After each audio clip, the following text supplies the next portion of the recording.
So hello sa lahat. Ito na po. Ito na po yung unang sahod namin dito sa Facebook. Ito yung pinakaunang natanggap namin after 7 months na pagba-vlog. After 7 months na pagsisikap, ito na po yung katas ng pagsisikap na ginawa namin ng mga bibis ni Hadasa, ni Judah, ni Mingming, ni Spike. Maraming salamat po sa lahat. Mayroon po ako paglalaanan nitong pera. I-explain ko po, kaya please continue watching this video kasi i-explain ko po kung magkano ang unang sahod namin at saka saan ito galing. Kasi maraming monetization tools kasi itong Facebook. So, saan namin to nakuha na sahod sa mga videos or whatever. Tsaka paano ko po to i-spend. Sana continue watching. Maraming salamat po talaga sa lahat ng sumuporta. So, ito na po. Magkano ang unang sahod namin? Magkano ba talaga ang unang sinahod namin sa Facebook? After 7 months po ha. First, hindi po ito galing sa mga videos, sa mga reels or sa in-stream ads kasi ang Facebook po is merong ganitong monetization tools ito. May subscription, may live, may stars, may in-stream ads, may ads on reels. Ito pong sahod namin is galing ito sa subscription at saka sa stars. Sad to say, hindi sinali ni Meta yung stars namin nung June. May 6,000 stars yun. Napakasayang. Yung na-count lang niya is yung July. Kasi hindi pa kami sa stars nung June, hindi pa kami monetize sa stars. Pero nag-on na ako ng star. So napakasayang po yung binigay ng mga follower, binigay nyo. Napakasayang, hindi po kasi binigay ni Meta.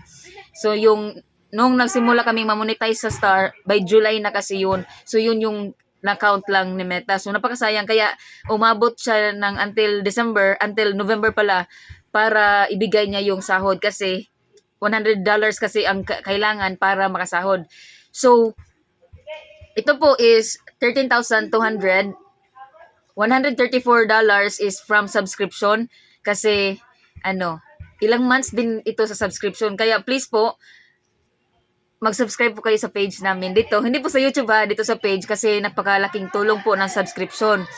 Dahil sa subscription po kami sumahod at saka sa star. Yung star po is parang natiba, natibo ba? I don't know sa sa Tagalog.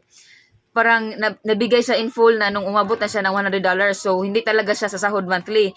So, sa subscription po, may chance kaming sa sahod monthly kapag nag-subscribe po kayo. Kailangan po namin actually, naka-reach na ako sa sa account ko na makakasweldo kami. Pero baka kasi may maraming kaltas pa ba. So, kailangan ko ng at least 2 pang subscribers. Sa mga gusto lang po mag-subscribe. Para may sweldo na kami monthly. Please.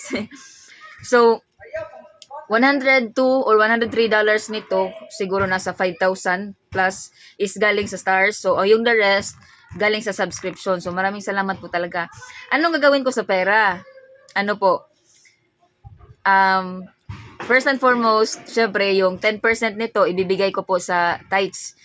And siguro, I don't know ilang percento yung offering. Kasi iba yung tithes and offering. Kasi yung tithes is 10%. So, ibibigay ko sa simbahan. Pero yung offering is maghahanap ako ng mas nangangailangan na ministry ba or minister. Kasi yung heart ko kasi is nasa ministry. So hanap ako ng meron akong mga pagpipilian. Siguro bibigay din ako ng ilang porsyento, 10% ibibigay ko as offering. Ibibigay ko po sa ministry talaga na talagang may need ng financial support. Kahit konti lang, napakakunti lang po ng 10%. Pero I think makatulong na yun kahit sa gasolina lang o sa snacks lang ng ministry, di ba? So, bibili din ako ng flash drive. Kasi po, yung memory ng cellphone ko talagang punong-puno na sa videos ng dalawa. So, bibili ako ng flash drive. Siguro malaki-laking gig ba? Kasi para ma-save ko yung mga videos. Kasi ayoko mag-delete. And also, the rest of the money is i-aalat ko sa food. Kasi para wala na kaming problema sa food, di ba? Kasi next month pa yung sahod. And by the way, ang sahod po na ito is hindi sa December. Ito po is yung sahod sa whole month ng November. Ito kasi CFB, pag nagbigay siya ng sahod, yung katapusan ng buwan from November to November 30, ang counting nun is 1 month, ibibigay niya yung sahod sa December.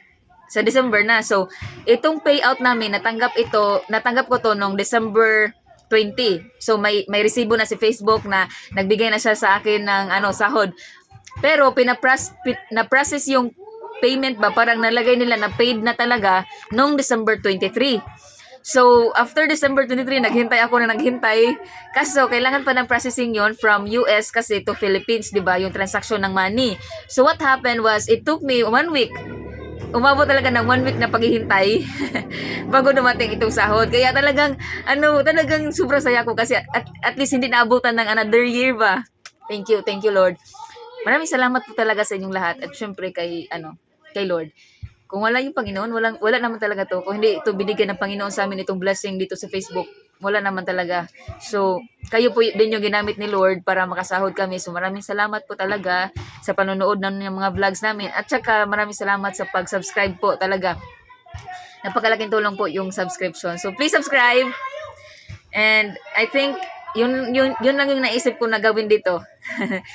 Food talaga. Grabe yung food kasi, kakain kasi kami lahat. So, kailangan allotted to for food. Thank you. God bless you po.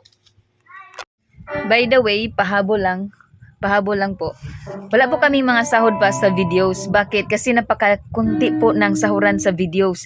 Kailangan mo ng millions of views para maka-reach ng $100 kasi hindi ibibigay ni Meta yung sahod kapag hindi ka naka-reach ng $100 every monetization tools. Kaya yung na-reach namin is yun lang stars after many months ba at saka yung subscription.